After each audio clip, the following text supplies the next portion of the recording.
Welcome to our channel, Listen to My Story. Please like, share and subscribe. My name is Laura, and as a child, I craved unconditional love. But instead of cuddles and family outings, my lasting memories are of bitter rows.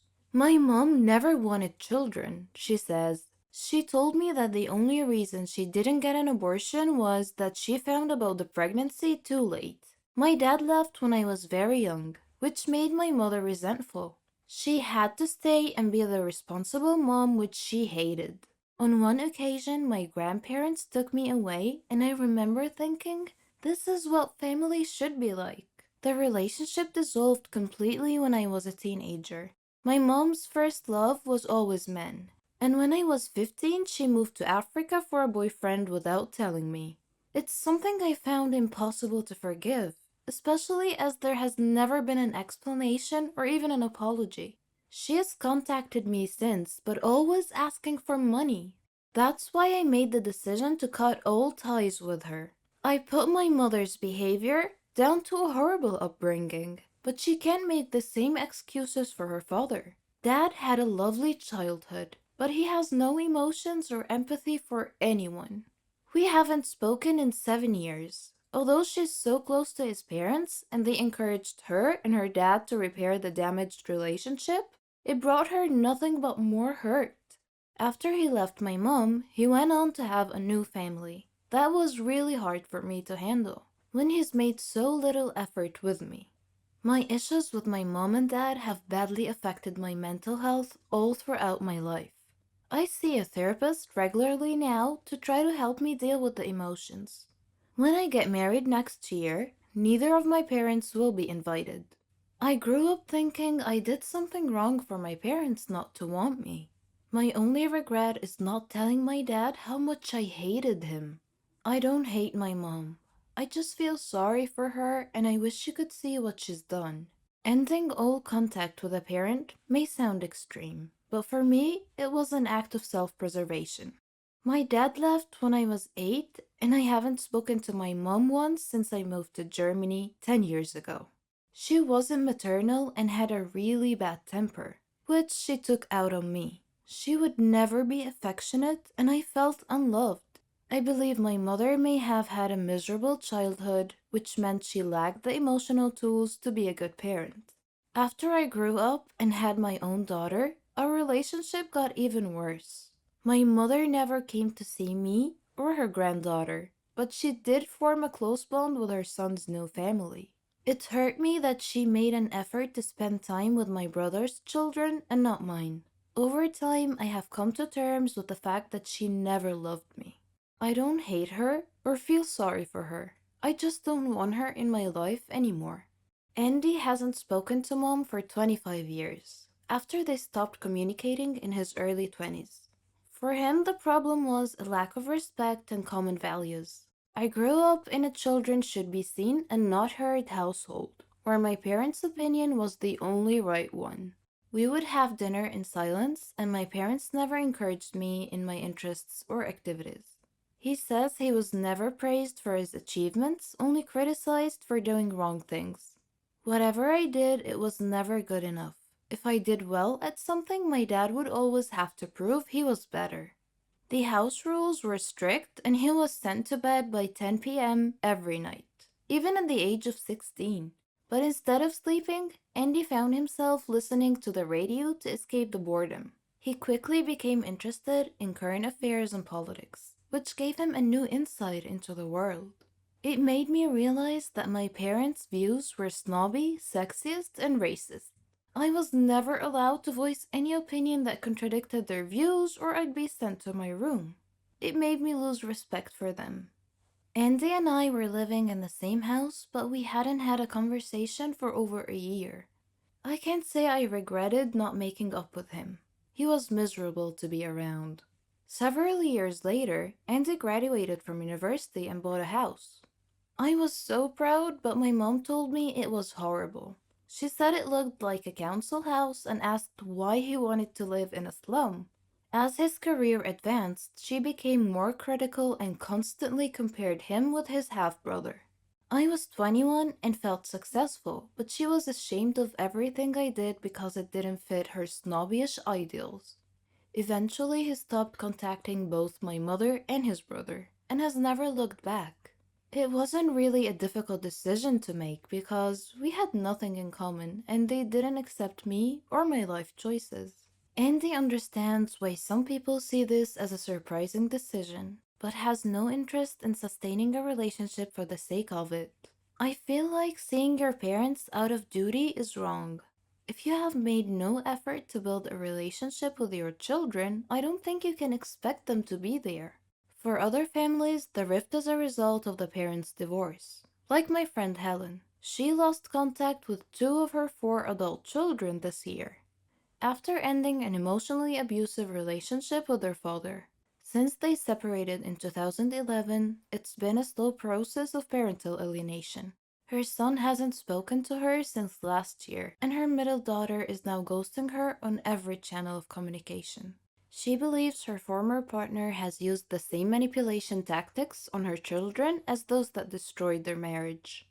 Once the kids got older and she developed her own life and interests, her ex became controlling and tried to stop her from doing the things that she liked.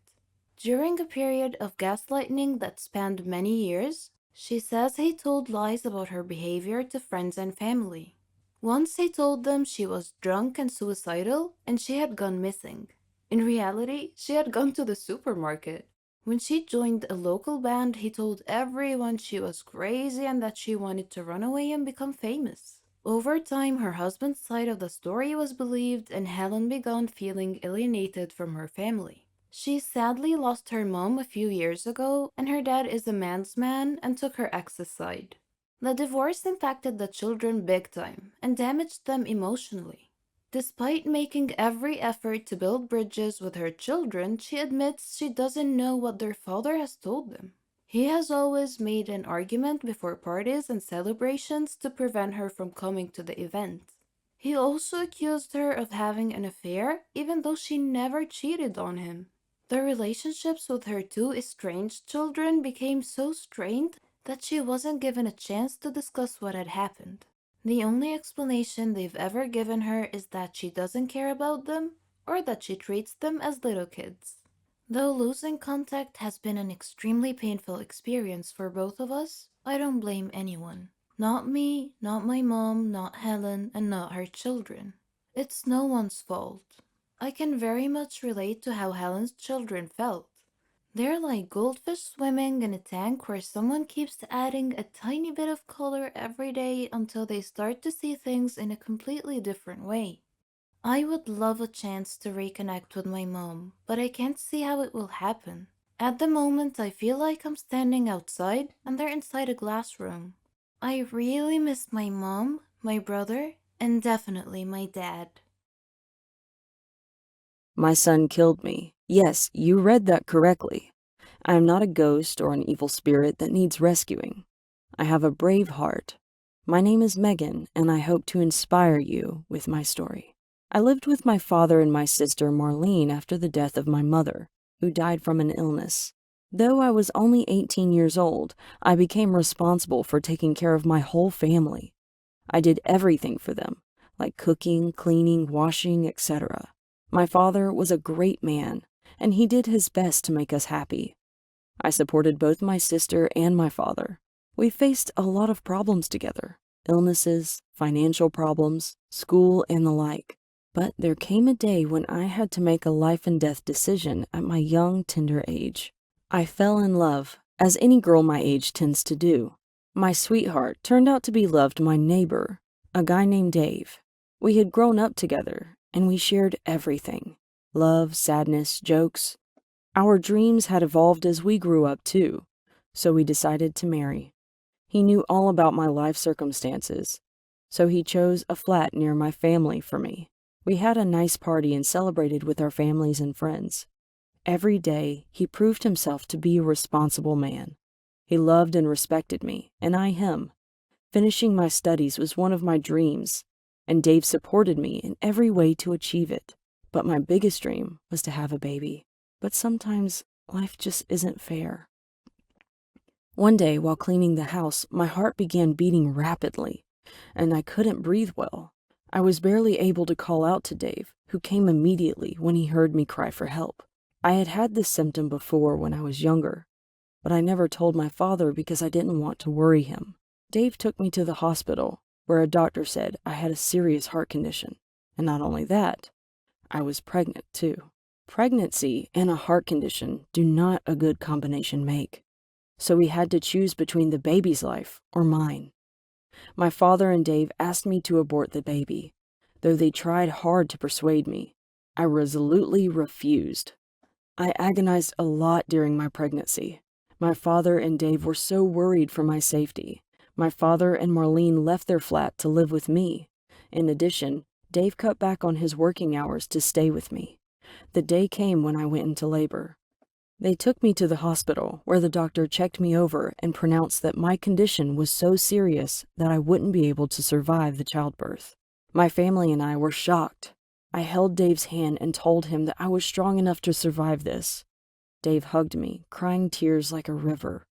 I was so afraid, but I did my best to hide that fact.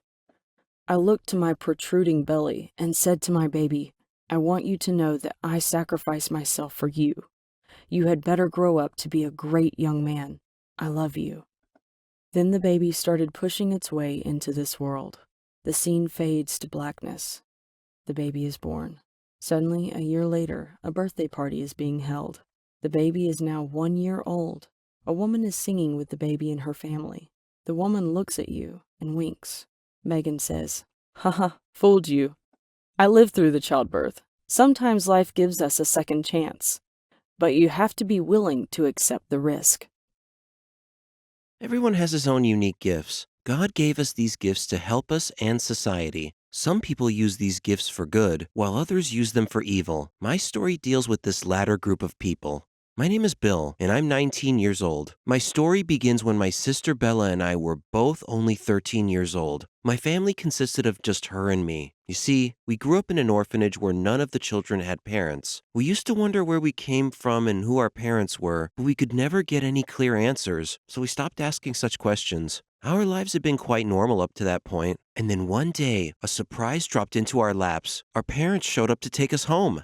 We were stunned. Huh? Where had they been all these years? Why did they suddenly reappear? When we meet them for the first time, they cried and hugged us and apologized profusely. They told us that they would tell us everything when they took us home. So home we went. They had a large house. Dad was wealthy, and Mom was very educated. When we asked why they had abandoned us for 13 years, they told us that they were too poor to raise us, but now they were much better off financially, and they were able to take care of us now. Bella and I had felt like we had won the lottery and gone to heaven. We even had servants. We ate food dishes that we hadn't heard of before. We visited beautiful places and lived like a royal family. We were enjoying our new lives immensely.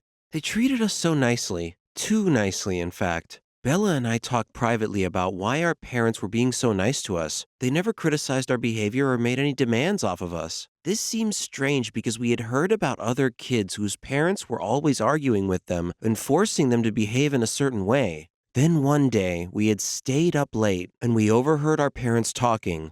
Mom said, "Now's the right time. They are in good health and can bring us a lot of money." Dad replied, "But I've grown fond of them." Mom said, "Your kind heart will land us in prison. We just need to take them to the arranged place so we can sell their hearts and kidneys to our affiliates." Whoa! After hearing this macabre conversation, we sneaked out of the house and ran all the way to the orphanage. We told our caregivers what we had overheard, and they relayed our story to the police. The police then visited our new home, but found it empty. So Bella and I are still orphans today, and if those two people were our real parents, we'd prefer to just remain orphans a little longer, thank you very much.